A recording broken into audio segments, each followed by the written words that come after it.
Here we go. Hey everyone, it's Paige. Today I'm doing a book review of Genuine Fraud by Lockhart. This comes out September 5th. I so graciously acquired this at the LA Times Festival of Books, first in line.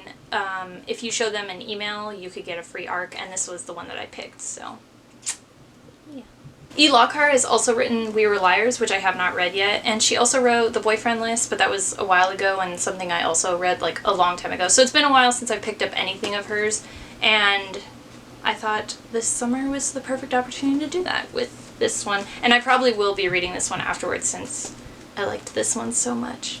Before I really jump into this review, I want to say that there is a general trigger warning for this, in that there's a lot of mentions of suicide in this book, and there's some violence, I guess, too, so I think that's a good thing to mention before going forward. As I mentioned in my last video, I don't really like giving star ratings, but I do them only on Goodreads because I feel like I should, because that's what Goodreads is for. So I did give this one 5 out of 5 stars. I really liked it. I even put it on my all-time favorites shelf. A lot of people didn't like this, which I was reading through the reviews that other people had given, and I think the general review or star rating that it has right now is like about 3 stars, so I'll kind of talk about that, but I want to talk about my thoughts first. This is written backwards to forwards, so you kind of figure out things as you go, like in reverse order, and it's labeled, I think on Goodreads, as like a mystery type story or suspense, and the backwards narrative kind of adds to that, so you don't really know what's going on, but then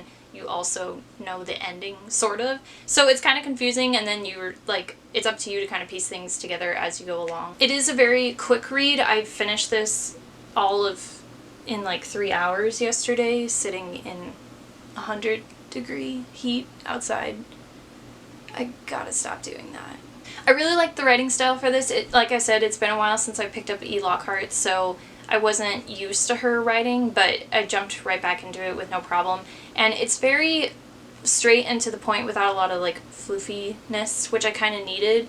And it kind of makes you feel more understanding of the main character Jewel and like how she thinks throughout the story, so like you kind of see things from her perspective. There's a lot of really good descriptions of cities in this, especially London. I love London, and I'm going back to London at the end of this summer, so it was nice to kind of see the way that she describes it, but I really like everything is just very simplified. So despite me being enraptured all the way through with this, I can see why a lot of people don't like it. I saw one review where it says this is a knockoff of like a different story that kind of has the same plot, but I've never read it and I can't even remember the name of it, so I didn't have that experience. But a lot of people, I think, also said that they didn't like that it was just kind of bland, I guess, compared to We Were Liars, which is really good, I've heard. But I really liked it. I don't know, obviously, how it compares to this, because I haven't read We Were Liars yet, but I like that it was just kind of like a simple story. The one thing that I kind of didn't like was that the story felt a little implausible, in the sense of like things were very far-fetched. And Emily had warned me of that before I started reading this, so it was kind of something that was always in the back of my head. But I think because of that, I was just kind of like laughing about the implausibility of some of the situations that Jewel was in, so I never like took it 100% seriously with stuff like that, so that was kind of an interesting means of like relating to the story. And speaking of relating to the story, I could not relate to Jewel all that much, just because she is so like set in her ways and she's kind of extreme.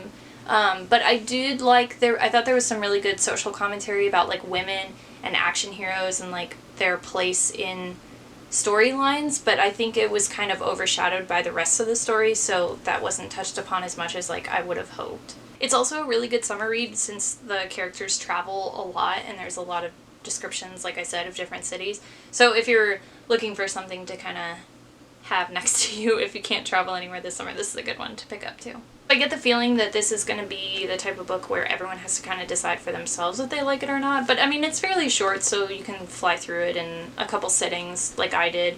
And like I said, it comes out in September, so it's a while before it comes out, but it's definitely something I would think about pre-ordering. I also made a playlist of this over on my Tumblr. There's a link in the description. Some of those songs were ones that I had listened to when I was reading this, but some are just kind of inspired by the book. This is like a really, like, I was describing it to people on Twitter, and this is just a really wild book. Like, you don't really expect a lot of things to happen. I mean, you kind of do and you don't, but it's just a crazy, crazy ride. As always, thank you for watching. I really appreciate it. Links in the description for my Twitter, Tumblr, Instagram, blog, all that good stuff. And I will see you guys next time.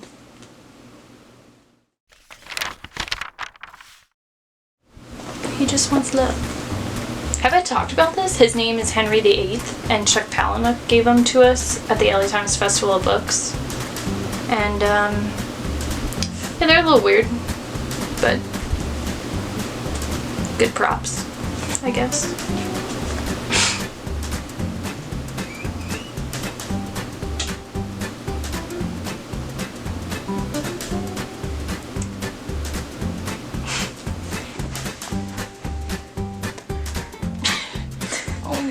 You're smiling, look. Oh yeah, oh yeah, oh yeah. Wonderful.